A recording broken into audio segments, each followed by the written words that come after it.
ನಿಮಗೆ ಗೊತ್ತಿದ್ಯಾ ನೀವು 1 kg ತೂಕ ಜಾಸ್ತಿ ಇದ್ರೂ ನಿಮ್ಮ ಬಾಡಿಗೆ ಪ್ರಾಬ್ಲಮ್ ಆಗುತ್ತೆ ಅಂತ? ತುಂಬಾ ಜನ ಹೇಳ್ತಿರ್ತಾರೆ ಒಂದು 4-5 kg ಜಾಸ್ತಿ ಇದ್ರೆ ಏನು ಪ್ರಾಬ್ಲಮ್ ಆಗೋದಿಲ್ಲ, ಒಂದು 10 kg ವೆಯ್ಟ್ ಜಾಸ್ತಿ ಇದ್ರೂ ಏನು ಪ್ರಾಬ್ಲಮ್ ಆಗೋದಿಲ್ಲ ಅಂತ. ಆಕ್ಚುಲಿ ಅದು ರಾಂಗ್. ನೀವು 1 kg ತೂಕ ಜಾಸ್ತಿ ಇದ್ರೆ ನಿಮ್ಮ ಮಂಡಿಗೆ 4 kg ಅಷ್ಟು ಪ್ರೆಷರ್ ಬೀಳ್ತಾ ಇರುತ್ತೆ. ಹಾಗಿದ್ರೆ ಯೋಚನೆ ಮಾಡಿ, ನೀವು ಒಂದು 10 kg ಜಾಸ್ತಿ ಇದ್ದೀರಾ ವೆಯ್ಟ್ ಅಂತ ಹೇಳಿದ್ರೆ ನಿಮ್ಮ ಮಂಡಿಗೆ 40 kg ಅಷ್ಟು ತೂಕ ಜಾಸ್ತಿ ಬೀಳ್ತಿರುತ್ತೆ. ಹಾಗಿದ್ರೆ ನಿಮ್ಮ ಮಂಡಿದು ಪರಿಸ್ಥಿತಿ ಏನಾಗಬೇಕು?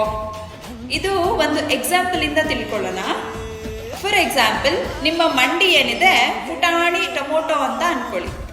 ಅದ್ರ ಮೇಲೆ ಒಂದು ದೊಡ್ಡ ಕುಂಬಳಕಾಯಿನ ಇಟ್ಟಿದ್ದೀರಾ. ಪುಟಾಣಿ ಟೊಮೊಟೊ ಮೇಲೆ ದೊಡ್ಡ ಕುಂಬಳಕಾಯಿ ಇಟ್ರೆ ಏನಾಗುತ್ತೆ? ಆ ಟೊಮೊಟೊ ಏನಿದೆ ಅದು ಪಚಡಿ ಆಗುತ್ತೆ. ಸೇಮ್ ಅದೇ ರೀತಿ ನಿಮ್ಮ ಅಪ್ಪರ್ ಬಾಡಿದು ವೆಯ್ಟ್ ನಿಮ್ಮ ಮೊಣಕಾಲ್ ಮೇಲೆ ಬೀಳ್ತಿದೆ. ಸೊ ನಿಮ್ದು ಮೊಣಕಾಲು ಪಚಡಿ ಆಗ್ಬಾರ್ದಾ? ಹಾಗಿದ್ರೆ ವೆಯ್ಟ್ ಲಾಸ್ ಮಾಡಿ.